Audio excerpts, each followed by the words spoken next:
Welcome to another episode of Pour and Tell. This is episode 13. I'm your host, John the Cigar Surgeon. As always, with my co-host, June Liu. June, what's going on, brother? We're back We're back. recording Sorry we missed a something week. else. Yeah. Sorry. I know I've been drinking coffee pretty much every episode, but I kind of feel like personally as a consumer, right, of like other whiskey shows, when they drink whiskey while they do the show, I feel like I'm more their friend. I'm more their internet friend. So I think at some point I'm gonna just have to drink whiskey at 10 in the morning. I think that's reasonable. I don't think I can be shamed into it. I'll drink when I feel like it. This whole idea that like you can't drink whiskey before lunch. It's like, well, you shouldn't drink 5 whiskeys before lunch, but I don't think there's anything wrong with having a dram just because somehow social etiquette is 1 o'clock or 2 o'clock in the afternoon, whatever that etiquette might be. Yeah. Agreed. I think it's stupid. I've got a lot to talk about this week in pours. I've got 3, 6, 7 big pours to go through, so we can kind of break it up any way you want. Do you want me to kind of kick off with my first one, and then we'll kind of do a little back and forth? Does that work for you? How about you just go through them, and then I could talk about within the ones that I've had within what you've had. Okay. I haven't had anything that's kind of notable within this last week that I could kind of to talk about. No So worries. I'll just bounce off of your pours. Sounds good. So I am fortunate enough to be in the Companions of the Quaich, which is a private group. It's interesting for me to be in that group because I would say it's an uncomfortable position for me to be in a group where I am what I would call the noob sauce of that group. I mean, certainly you guys hear me every other week talk about whiskey. I've got a reasonable collection of whiskey. I know a little bit about whiskey, but I can honestly say that in this group, I am the noob sauce, and that pretty much everyone across the board has more experience with whiskey, has drank more whiskey, has probably more knowledge in whiskey. So I kind of trail along, and it's fun to be in the group and keeping my ears open and hopefully my mouth shut for the most part. All that to say, they have tastings every month or every other month, and this one was a particularly good one. I missed a bunch of tastings over the summer because we had the IPCPR in Vegas. We were in Denver, so I missed just a ton of tasting events.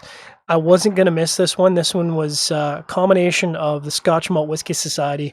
If you haven't tuned in to previous episodes, you can check that out, but just a brief overview. They're one of the larger independent bottlers, so they essentially go to distilleries in Scotland and outside of Scotland, and they say, listen, we want to buy this cask.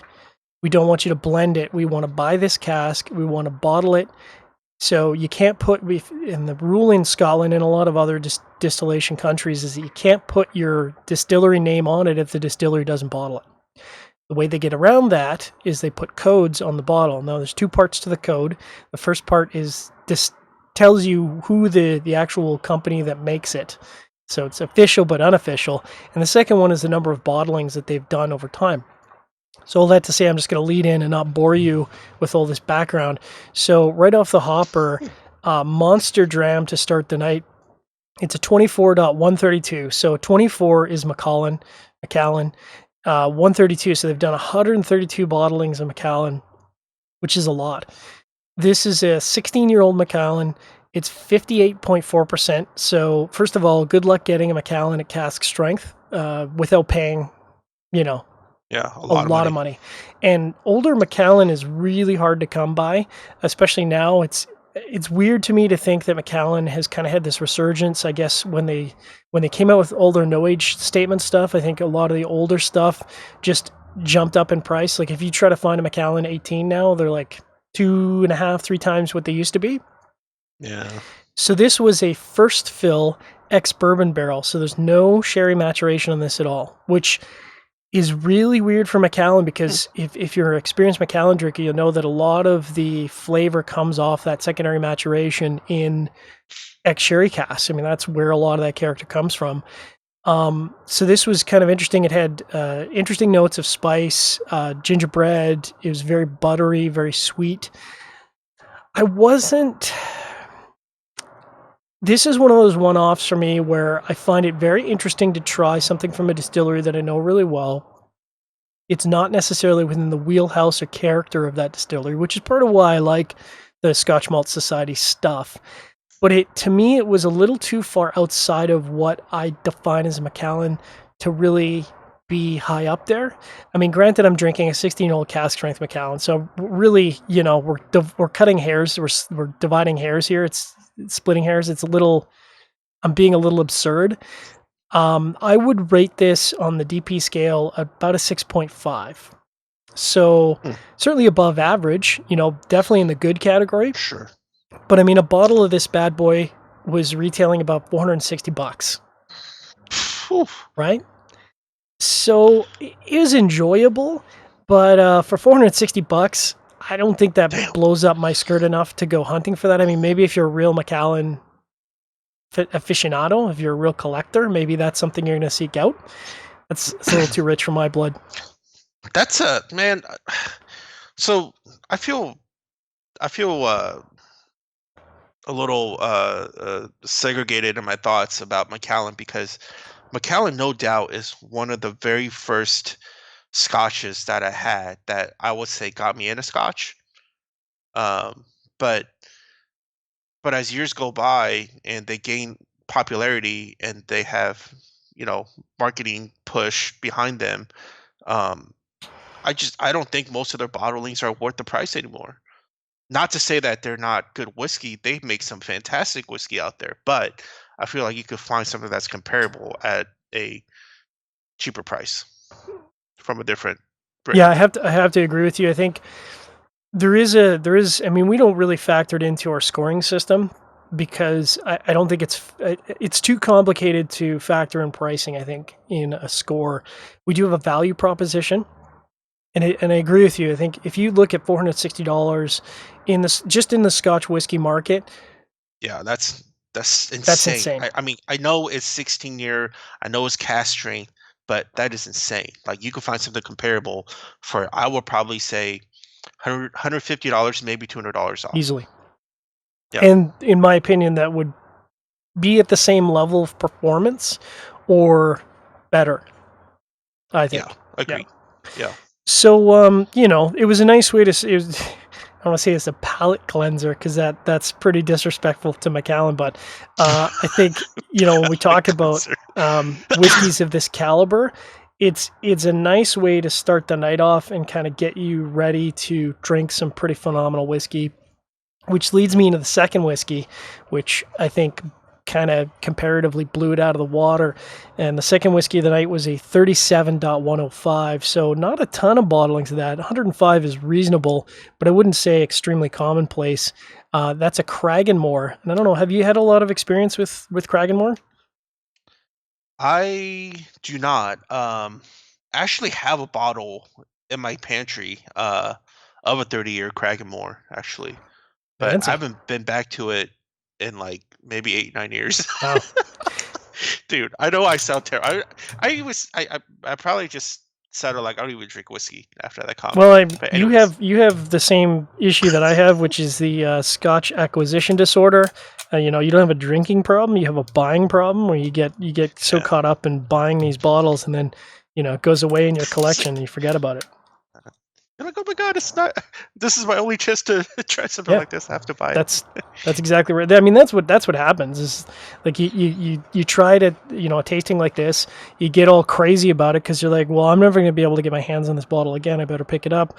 And then you're like, okay, well, it's going to be my special celebratory whiskey, and then you forget about it for 2 years, and you're like, oh crap, I forgot I had this really rare, expensive, delicious whiskey. Oops. And then you drink it, and then you're like, oh shit, I only have about a dram left of it. I have a hard time drinking it because I'm not going to come by it again. It could not be more true. Needless to say, pretty phenomenal dram. This bad boy was 57.2%. So, again, the thing to keep in mind with these Malt Society bottlings is they are very high ABV because they're bottle at cask strength, which I appreciate. You can obviously add water if that's your prerogative. I'm not going to judge anybody who does. I don't think, I think it's a little toxic to go around telling people how they can drink or not drink the bottle or whatever that they, whatever. Drink it the way you like. If you find that that's too hot for your palate, then add water. It's not my place Yep. to say otherwise, frankly. Um, this was a second fill ex-bourbon barrel, and I mean I have a lot to say about that, and maybe that's something we can talk about in a future episode. Is talk a little bit about first fill versus second fill and maybe what the impact is. But I have to say, for me, June, I think a lot of times the second fill casks outperform a first fill cask, if Hmm. that makes sense. Why? What is your reasoning behind that? Well, Just based upon your tasting experience, yeah, of I course. think for me, and again, not to go too off track here, but I think for me the issue is that a first fill is going to give you that real intensity, that core range of flavor of whatever that barrel is, whether it's a sherry butt or whether it's a bourbon barrel, whatever that might be. The problem is that there is such a thing as too much of a good thing. And I think when you start Mm. talking about these older whiskeys that are 18 years, 20 years plus, there is a real danger, at least in my experience, my limited experience, there is a real danger that that character overwhelms what the core of that spirit is. And I actually have an example of that later on in this big long list that I've got. Mm. I think what happens is you end up not tasting the spirit anymore and you just get, a really bourboned whiskey. Yeah, And yeah, and yeah. it just loses maybe some of the nuance or character or uniqueness of what makes that. You know what I'm saying? I absolutely know what you're saying. I recently faced that with I think I threw a review up on our website as well, of a Cavalon a Taiwanese whiskey brand that I had that was ex-bourbon whiskey. And I even thought when I was tasting it, I was like, this kind of just tastes like bourbon, Mm-hmm. right? Like a tamer version of a bourbon. Um, it's not married very well. So, but yeah, I think I know what you mean. I think the real risk is you talk about different woods. The Mizunara oak in Japan is kind of an example of one of those where you have to be really, really careful about how much it spends in a Mizunara oak because it can just become dominated by Mizunara. And again, you kind of take all that nuance of the spirit out. All that to say, not the case with this second fill Cragganmore. This was definitely, if we were ranking top 100, top 50 whiskeys I've ever tasted, this would be up there. To me, this would be a 7.5 on the DP scale. So That's probably pretty good. It's pretty pretty high. high. This is probably my second favorite of the night. So that goes Mm. to show you just where this tasting is going. I mean, this had baking spices. It was extremely jammy. It had passion fruit. Just a monster, but delicate, if that makes sense. So we talk about body versus strength. This is an example to me of a spirit. Even at 57.2, it was not strong on the palate. It was in fact extremely delicate, but that delicate nature was just a monster. Like it was just I don't know how you do. I don't even know how to put it in words. It's like a concert of flavors with nuances all throughout, and it was just Yeah. mind-boggling. It's like for me, an absolute top-notch amazing whiskey is concentrated yet incredibly Hmm. balanced. Like concentrated, focused, and refined and balanced. Very hard to Very accomplish though. hard. I probably had maybe like one or two whiskeys in my life that actually struck all those chords. Want to know the price in this bad boy? Mm. $564. Holy shit, dude. Man, where the fuck do I find these friends around here? I mean, I didn't buy the bottle. I don't know. I think they had a bottle available, but I mean, Daddy's got to be making a lot more money in oil and gas to start dropping down $560 for a Cragganmore. Yeah, that's like, ugh. You're like, oh man, like what am I doing? Mhm. I'm not going to Yeah, tell you that it didn't cross my mind, but yeah, it's a little too. far for me. Yeah, your wife would absolutely give you the biggest bitch slap, and I don't blame her. Might be some Scotch murder going on there. Moving right along, the next one was 50.98. So we're kind of going down in the number of bottlings here. So this 50 is Bladnoch. I haven't tasted a lot of Bladnoch. It's not one of those distilleries that I come across a lot in tastings, even in vertical tastings. This is a .98, so they've done 98 bottlings. Bladnoch, this is a 27-year-old. 59.3%. So staggering that at 27 years old, it's still extremely high ABV. Again, this is a refill. It's a refill ex-bourbon. So weirdly, big raspberries, like monster raspberry, Hmm. not jammy, but like fresh picked raspberry on the palate. So that kind of sharp citrus, sweet raspberry Tartness. tartness. Yeah, Yeah. clover, baking spices, and then like almost a blueberry finish to it. And the nose was kind of very similar. It had just tons of citrus, delicate citrus, not like pine clean or anything like that. A lot of cinnamon spices on the nose. Oh, I rated this bad boy a 7.2. So again, it sounds super it was unique. very interesting. It was not a Yeah. whiskey palate profile that I can say that I've had a lot. Like that's not a combination of flavors I really run across very often. Hmm. So don't have a price on that bad boy. I don't think the bottles are available anymore, so they didn't have a price. But if I had to guess, They're I'm expensive. expensive. 500 plus would be my guess. Moving right along, so just to switch things up, they had a old Irish whiskey. This is a G 6.8. So only 8 bottlings have ever been done. This is Port Dundas. 37-year-old. 37-year-old. Damn. Now, this is where we get talking about the second fill versus first fill. This is a first fill Oloroso Hogshead. So Hogshead being quite a Yeah. What? I don't even know what that is. it's Hogshead. it tells you the size of the cask. So normally, like Oh, you get okay. a sherry butt or a hogshead. I think a hogshead is essentially, and I could get this wrong. I might have to come back to this in a future episode, but I believe a hogshead is where they take the butts and they rebuild the cask to be slightly bigger than a butt. So it's a larger volume, and the reason Hmm. that matters is because the larger the volume, the less contact with the wood it has over time. So if this is a sherry butt, I think it would be completely blown out by the wood contact because sherry Hmm. casks are so much smaller than bourbon casks. So all that to say, the palette was interesting, and as a guy who likes sherry bombs, this is probably too much of a good thing. So Hmm. to me, this was like huge candy sweets up front. So I mean, like candy, like sugar candy. Then there was like a sour note, and just like tons of jammy, sickly sweet sherry flavors. And there was a guy at the Hmm. table. I was like, I'm trying to find the word to describe the combination, the balance of flavors. And he said, it's discordant.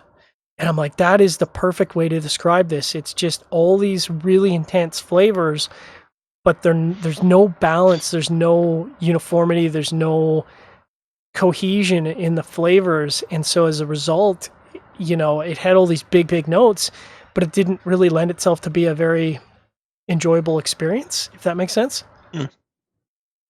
Yeah. It's like when I hear you talk about those individual notes, they sound really good, right? They sound like typical, really good sherry, you know, influenced whiskey notes. But if you were to say, okay, put all these things together and just amplify them all with nothing else to kind of support that cast, then yeah, then I could totally hear what you're saying with like this is a little too much of a good thing. I think if you'd taken this out of the cask 7, 8, 9 years earlier, I think this could have been an absolutely monster whiskey. And this is all subjective. So people out there could be like, you don't know what you're talking about. You have no idea what you're talking about for flavors. But for me, this just wasn't.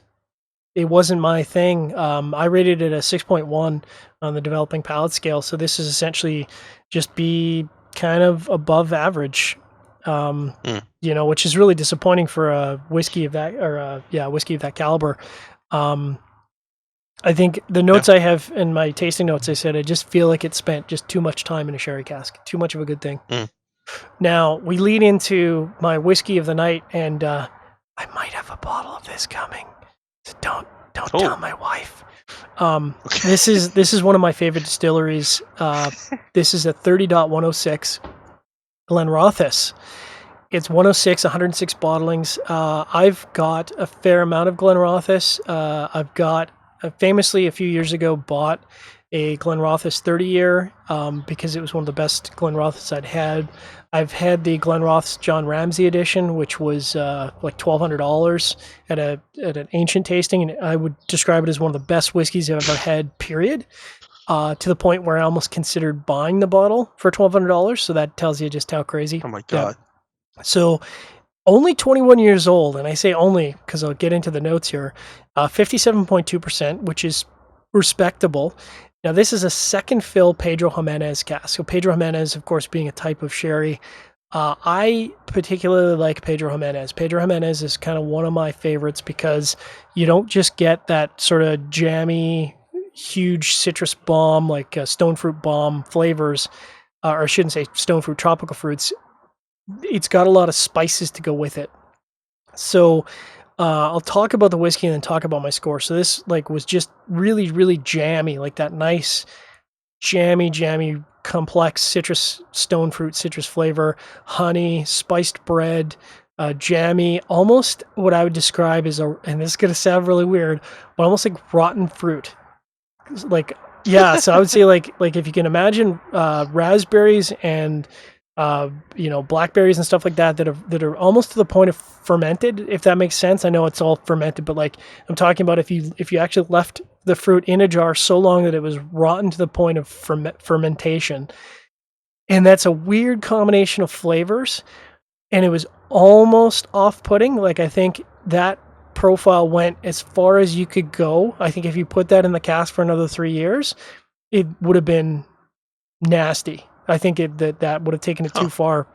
I think this walked right up to the line of what is good for that level of fruit.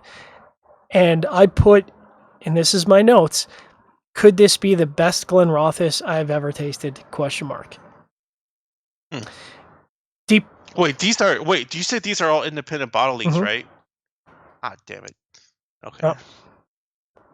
All right, never mind. So it's available in the Scotch Malt Whisky Society, but what that means is that this is not a blend of and Glenrothes especially does typically take a number of different casks and put it together to give their year statement that they put out. And even for their age stuff, it's going to be a combination of ex-bourbon bill or first aged bourbon, then finished in sherry. And they are brilliant, in my opinion, at finishing stuff in sherry. They're one of the standbys for me in terms of finding that right balance of just how much sherry you can put in a whiskey. So for me, this was an absolute sherry bomb. Only $271. Damn. This sounds amazing. I gave it a 7.9 on the DP scale, and I think in retrospect, and I'm going to have to go back and like I do have this bottle on the way. Shh. I'm going to do an official tasting review on the DP site, and I suspect that if I actually have a fresh palate, because of course I've already 5 whiskeys into the night, right? So it's a tough way to be doing an official tasting. So when I say a 7.9, that's just off the cuff. That's not a standalone clean palate tasting.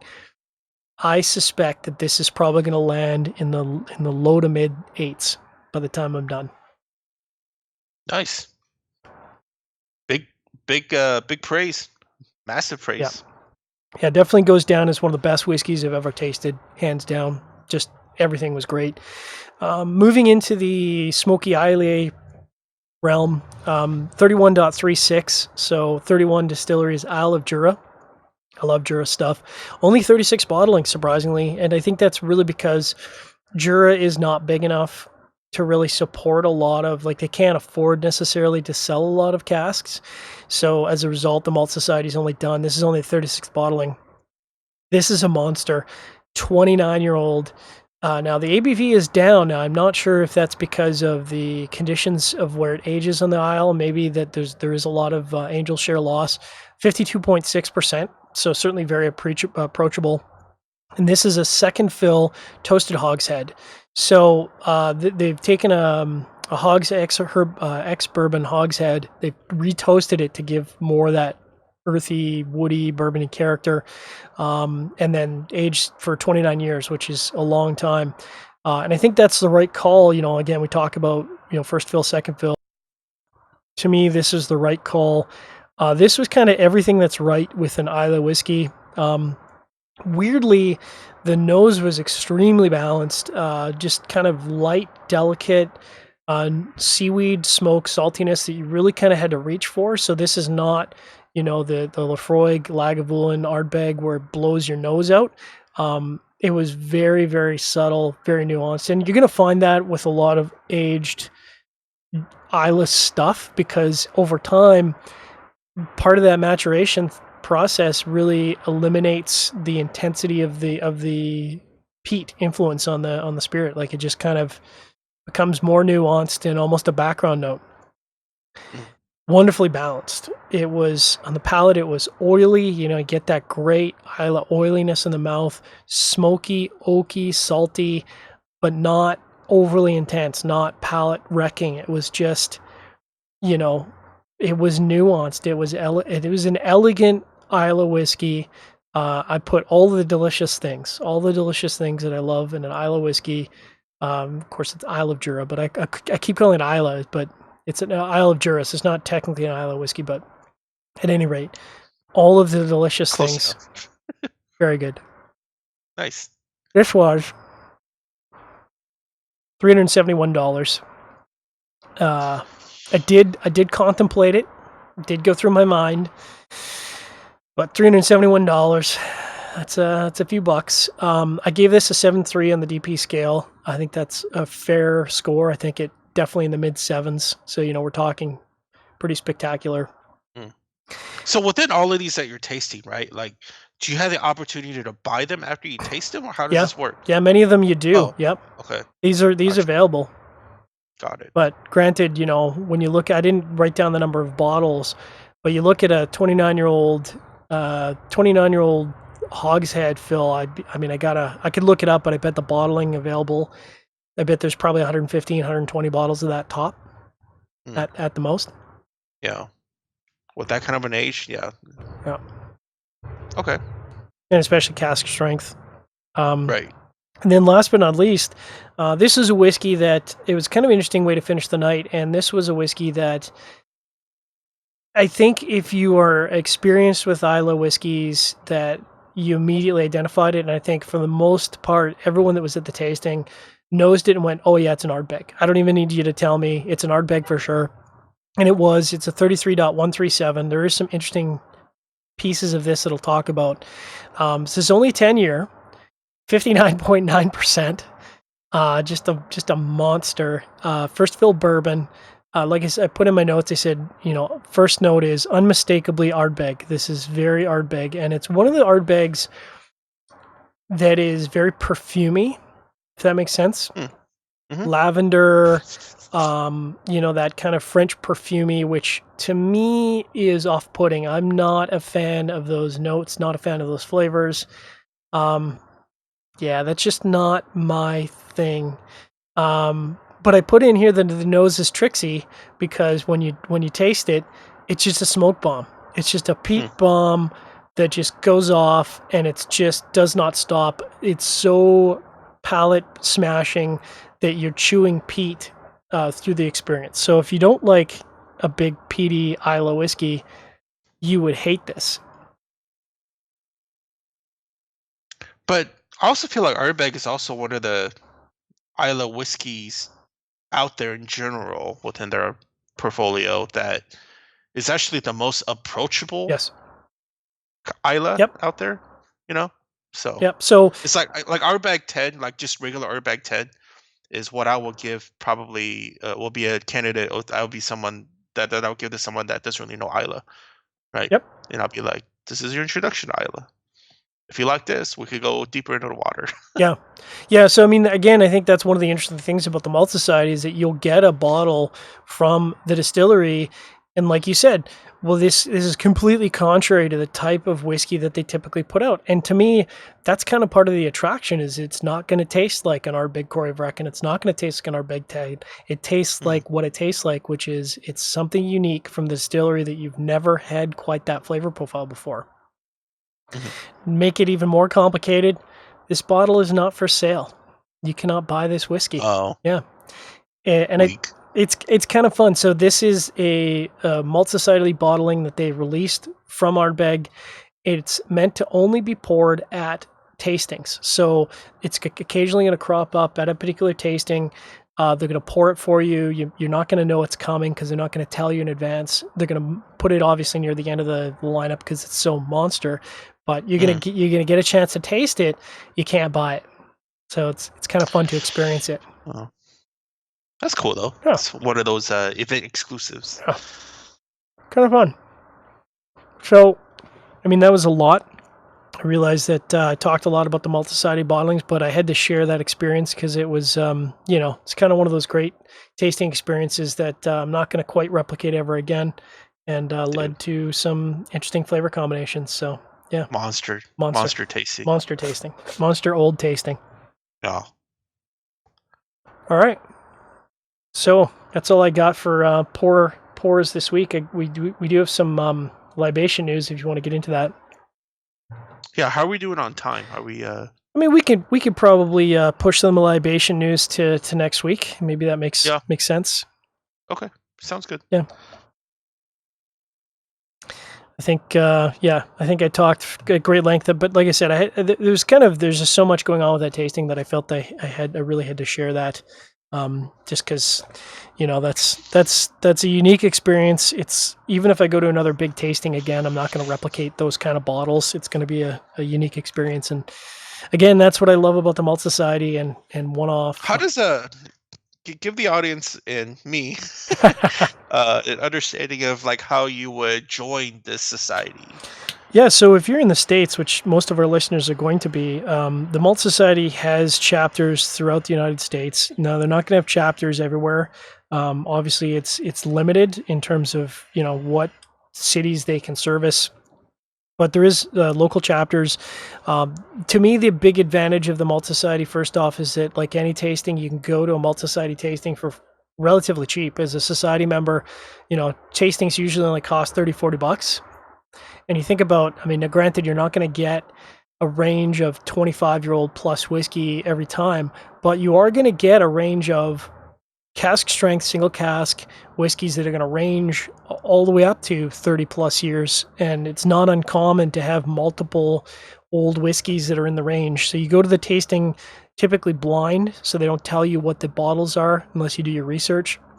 You get to taste it blind, so you kind of get the fun of figuring out what it is before you know what it is, figuring out what the strength of it is, writing your notes down, and then they'll go through and tell you what it is and how much it costs, how much it's going to cost you, and then they'll have X number of bottles available, obviously depending on how old it is and how many bottles are available. To me, it's a fun experience. It's a unique experience compared to some of the other independent bottlers out there. I don't think I know of a single independent bottler that does it to the same level as they do in terms of having independent tastings and that kind of thing. And the ability to taste these bottles before you buy them is, to me, a phenomenal value. So you can look it up. The websites, if you're in the States, it's SM, so Scotch Malt Whisky Society, smws.com.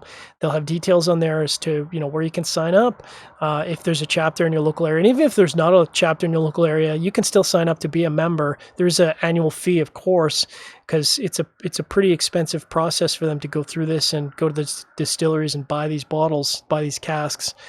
But you can, if you're a member, you have the right to buy the bottle. You have to be a member to buy these bottles. So smwsa.com. I'm on it right now. Yeah, sorry, is there an A in there? Yeah. Oh, pardon me. Scott Malt Whisky Society of America. Yeah, that's the A part for for our American listeners. And you can go through their back catalog. You can search up the numbers. They'll tell you the specs of the various bottles. So if you punch in a code, they'll tell you the specs. They won't tell you the distillery. They'll give you the code, which tells you what the distillery is, how many bottlings they've done, how many bottles were bottled, their tasting notes, as well as the number of bottles that were done, when it was released, when it was distilled, all that good juicy stuff. Pretty cool thing. I mean, if you got some money to spend and you like your whiskey, pretty cool club to join, I think. Nice. Yeah. Cool. Well, we could let's end it for this session, and then we could get right back into it next time with some news and more booze talk. Sounds good. Thanks everyone for tuning in. June, great week. Thanks very much. We'll catch everyone in a couple weeks. Sounds good. Thanks, guys, for listening.